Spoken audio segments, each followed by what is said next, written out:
টোটিনি হোটেলের মধ্যে সকলের সামনে পরশুরামের বুকটা যেন ঝাঁঝরা করে দিল গুলিতে।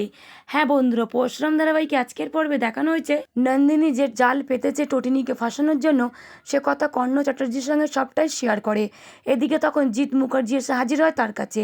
নন্দিনীকে বারবার জিৎ মুখার্জি বোঝাতে থাকে তার দুটো মেয়ের জীবন নষ্ট হয়ে গেছে, নিজের জীবনটা যেন নষ্ট করিস না। জিৎ মুখার্জির কথা কোনো পাত্তা না দিয়ে ওখান থেকে নন্দিনী চলে যায়। এদিকে তো জিৎ মুখার্জি নিজের ভুল বুঝতে পেরে টোটিনির মায়ের কাছে বলে, আমার বড় মেয়ে ঠাকুরের কাছে বসে বসে কাঁদছে, প্রত্যেক দিন আমি তার চোখের জল আর দেখতে পাচ্ছি না, এটা আমার ভুলের জন্য আমাকে প্রায়শ্চিত্ত করতেই হবে। আরাধ্যাকে বলে, তুই নিজে শুধরে যা আর কবিরকে তুই ডিভোর্স দে, না হলে তোর জীবনটা তুই আর গুছাতে পারবি না। আরাধ্যা তো এ কথা শুনে পায়ের তলা থেকে যেন মাটি সরে যায়, মাথা যেন তার আকাশ ভেঙে পড়ে। কি করবে এবার আরাধ্যা? আরাধ্যা তো ভীষণই ভালোবাসে কবিরকে, কবিরকে ছেড়ে থাকতে পারবে না সে এক মুহূর্ত। ঠিক তখনই কাহিনী কর্ণ চ্যাটার্জিকে ফোন দেয়। কর্ণ চ্যাটার্জি ফোনটা রিসিভ করতেই বারবার করে জিজ্ঞাসা করে, আপনি কে বলছেন? ফ্লাইটে করে মাল আনতে গিয়ে তার শরীর যেন ছিন্ন ভিন্ন হয়ে গেছে কাউকে মারার জন্য, এবার সে কাকে খুন করবে? কথা বলেই ফোনটা কেটে দেয়। এদিকে কর্ণ চ্যাটার্জির মনে ভীষণই ভয়। ওদিকে তো আবার মুখার্জি বাড়িতে সত্যনারায়ণের পুজো হয়ে বাড়িতে খাওয়া দাওয়ার পালা চলছে। টোটিনির পুজোর কাজ সেরে খাওয়া দাওয়ার ওখানে আসে।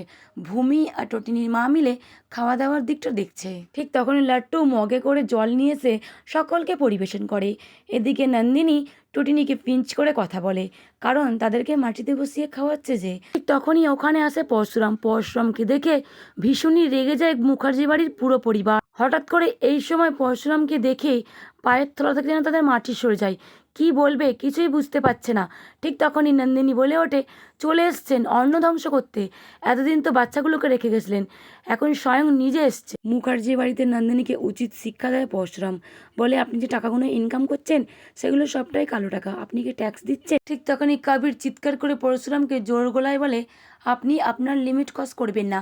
এদিকে জিৎ মুখার্জি কবিরকে বলে ওঠে, এটা কোনো ঝগড়া করার টাইম নয়। জিৎ মুখার্জি ভীষণই কবিরের ওপর রেগে যায় আর ঝগড়া করতে বারণ করে। ঠিক তখনই টটিনি ভীষণই রেগে যায়, কারণ পরশুরামকে যে অপমান করেছে সে কিছুতেই মানতে পারছে না, তাই উচিত শিক্ষা দেয় কবিরকে টটিনি।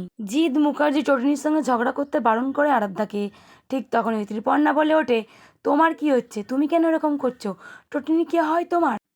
কথা শুনে নন্দিনী ভীষণই রেগে যায়। পরশুরামের কাছে ছুটে আসতেই পরশুরাম বলে, আচ্ছা আপনি একটা কথা বলুন তো, 12 তারিখ রাত্রে ওই পার্টির ঘটনার কথা নন্দিনীকে জিজ্ঞাসা করে পরশুরাম। এদিকে নন্দিনী বলে, আমি যদি মুখ খুলি আমি সব ভাইয়ের নাম বলে দেবো, এর সঙ্গে কে কে জড়িত আছে। এদিকে টটিনি চুপচাপ দাঁড়িয়ে থাকে। তারপরে টটিনি ভীষণই রেগে যায় নন্দিনীর ওপর।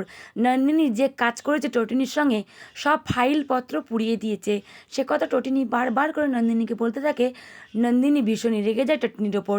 তখন ঠাটিয়ে চড় মারতে গেলে নন্দিনীর হাতটা টটিনি চেপে ধরে, বলে, তুই সাবধান হয়ে যাস, তুই আমার সঙ্গে অনেক কিছু করেছিস, আমি তোকে কিছু বলিনি বলে, কারণ তুই আমার দিদি হো। নন্দিনীকে আবারও বারবার করে বুঝিয়ে দেয় টটিনি, ইট মারলে পাটকেল খেতেই হবে, তুই আমার দিদি হোস, নইলে আমি তোর হাড়গোড় ভেঙে দিতাম। টটিনির মুখে এ কথা শুনে সবাই তো স্তম্ভিত, গোটা মুখার্জি বাড়ি।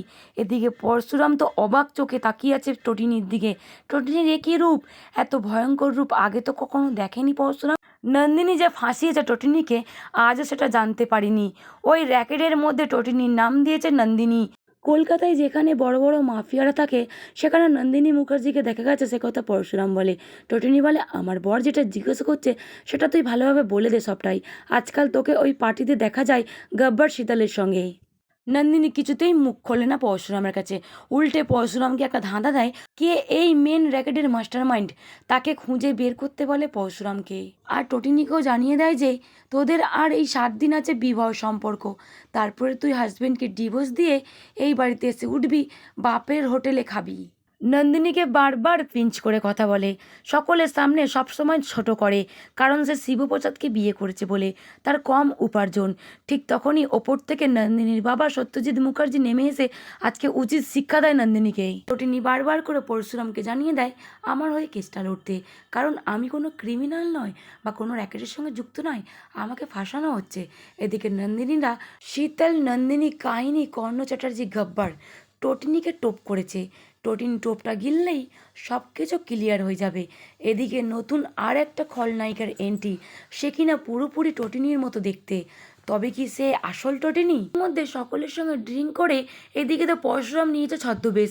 পরশুরাম ঢোকার সঙ্গে সঙ্গে কর্ণ চ্যাটার্জি মাথায় রড দিয়ে মেরে পরশুরামকে নিচেতে ফেলে দেয়। ঠিক তখনই টোটিনি বুকটা ঝাঁঝরা করে দেয় গুলিতে। পরশুরামের নতুন রূপ মরে গিয়ে বেঁচে উঠল। এ কোন ছদ্মবেশ নিল পরশুরাম টোটিনিকে ধরার জন্য? ক্রিমিনালের খাতায় নাম লিখিয়েছে পরশুরাম গোটা গ্যাংকে ধরার জন্য।